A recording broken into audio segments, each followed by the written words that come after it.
इसी पर बात करेंगे। ब्रिगेडियर रिटायर्ड नवाजिश अली दिफाई तज्जियाकार हमारे साथ मौजूद हैं। बहुत शुक्रिया ब्रिगेडियर साहब डॉट न्यूज को वक्त देने के लिए। ब्रिगेडियर साहब क्या कहेंगे, क्योंकि वाज़ेह सबूत हैं कि रॉ नहीं बल्कि भारतीय आर्मी के जो सिटिंग अफसरान हैं वो दहशतगर्दों से राब्ते में हैं, उनको माली मावनत फराहम कर रहे हैं, उनको टास्क दिया जा रहा है।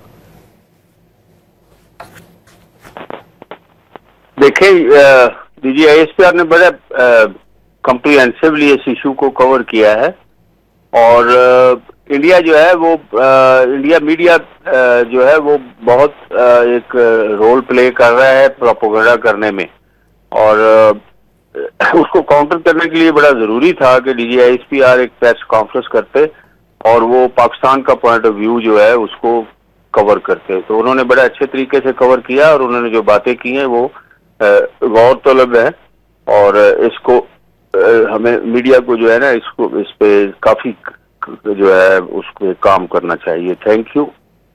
बहुत शुक्रिया ब्रिगेडियर साहब डॉट न्यूज़ से गुफ्तगू कर रहे थे। उनकी जानिब से कहा गया कि मीडिया की भी जिम्मेदारी आयद होती है। आपको वाज़े करते चलें कि तर्जुमान पाक फ़ौज की जानिब से एक अहम तरीन मीडिया ब्रीफिंग दी गई है, जिसमें उन्होंने कहा है कि भारत पाकिस्तान में दहशतगर्द नेटवर्क ऑपरेट कर रहा है। दहशतगर्द नेटवर्क फ़ौज के साथ सिविलियंस को भी निशाना बना रहा है। तर्जुमान पाक फ़ौज ने पाकिस्तान में भारतीय दहशतगर्दी के शवाहिद पेश कर दिए।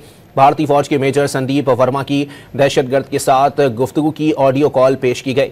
दहशतगर्द को बारूदी मवाद हासिल करने की हिदायत भारतीय इंटेलिजेंस अफसर ने दी। भारतीय फौजी अफसर ने ज़्यादा से ज़्यादा पाकिस्तानियों को हलाक करना हदफ करार दिया। DGISPR ने बताया कि जेहलम बस स्टैंड से 2.5 किलो वजनी बम भी बरामद किया गया था।